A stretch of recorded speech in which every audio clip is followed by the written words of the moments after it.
మాట్లాడడం నా బాధ్యత కాబట్టి పని కట్టుకొని ఇప్పుడు ప్రభుత్వానికి వ్యతిరేకంగా చేస్తాం, కానీ అప్పుడు ప్రభుత్వానికి కూడా జగన్మోహన్ రెడ్డి గారు ఇలాంటి అవినీతి బయట పడినప్పుడు మాట్లాడడం మా విధి. ఇలాంటివి కూడా కొంచెం కవర్ చేయాలి కదా. ఒక్క నిమిషం, ఇది అయిపోయినాక I will come back to that. So దయచేసి please have the courtesy to give us some coverage for the public issues also. Congress party is a national party. Congress party అధికారంలో ఉన్నప్పుడు ఎన్నో అద్భుతమైన పథకాలు చేసిన పార్టీ. ఇప్పుడు అధికారంలో లేనంత మాత్రాన, ఆంధ్ర రాష్ట్రంలో ఇది చిన్నదైనంత మాత్రాన Congress party is not a small party. Congress party is the only party that can save the country today. So దయచేసి మేము చేస్తున్న ప్రజా కార్యక్రమాలకు కూడా కవరేజ్ ఇవ్వండి. ఇక మీరు అడిగిన ప్రశ్న, జగన్మోహన్ రెడ్డి గారు మొన్న నేను బాలకృష్ణ గారి బిల్డింగ్ నుంచి ఆ ఐపీ అడ్రస్ నుంచి నా మీద తప్పుడు ప్రచారం జరిగింది అని కేసు పెట్టాను, కావాలంటే నా మాటల్లోనే వినండి అని జగన్మోహన్ రెడ్డి గారు చాలా ఎంటర్టైనింగ్గా ఒక వీడియో క్లిప్పుని కూడా అందరికీ చూపించడం జరిగింది. చాలా సంతోషం. కానీ జగన్మోహన్ రెడ్డి గారు, మీకు నిజంగానే చెల్లెల మీద ప్రేమ ఉండుంటే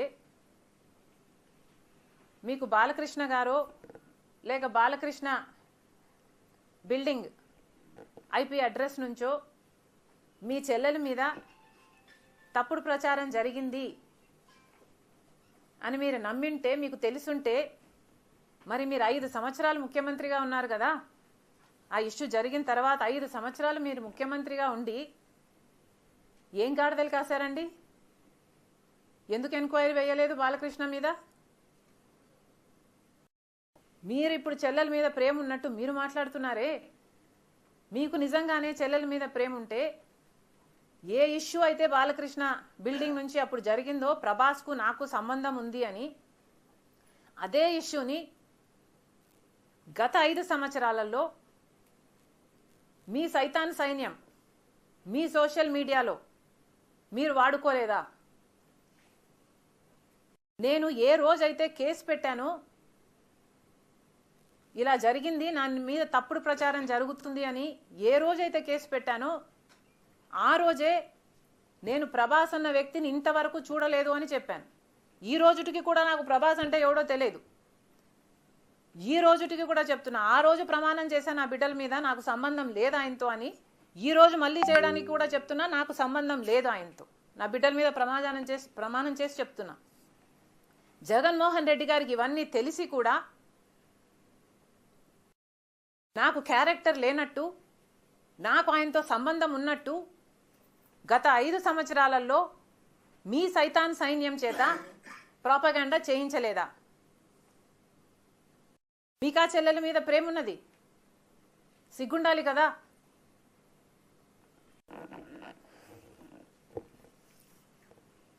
మళ్ళీ నా వీడియోనే ప్లే చేసి మళ్ళీ ఆయనకు మైలేజ్ వచ్చేటట్టు వాడుకుంటున్నారు. అంటే నా వీడియో పనికొస్తుందన్నా మీరు వాడేసుకుంటారు.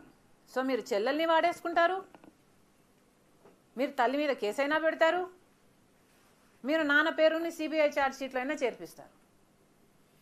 మీరు ఏమైనా చేయగలరు, మీకు మీరే సాటి సార్.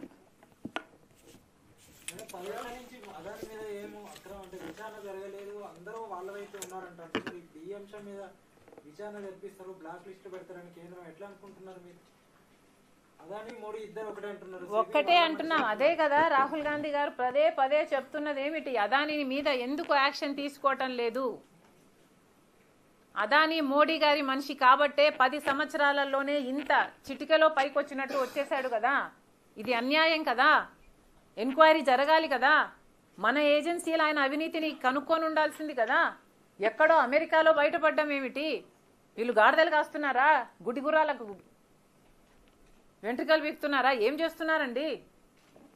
ఇప్పుడైనా మేల్కోండి. ఇప్పుడు ఎక్స్ట్రడిషన్ ట్రీటీ ప్రకారము మోడీ గారి దగ్గర ఉన్న ఈ రెండే ఆప్షన్స్. ఒకటి, either he has to extradite him, అంటే అదానీ గారిని అక్కడికి పంపించేయాలి ఎంక్వైరీ కోసం, or he has to prosecute him here, లేదా ఇక్కడైనా ప్రాసిక్యూట్ చేయాలి. సో మోడీ గారు సమాధానం చెప్పాలి. ఇప్పుడు ఏం చేయబోతున్నారు? ఇంత అవినీతి బయటపడింది. జగన్మోహన్ రెడ్డి గారు మోదీకి దత్తపుత్రుడు. ఏం చేయబోతున్నారు? ఎంక్వైరీలు వేసే దమ్ముందా? మీరు నిజంగానే దేశం కోసం పనిచేసే వాళ్ళ, ప్రజల కోసం పనిచేసే వాళ్ళ? నిరూపించుకోండి.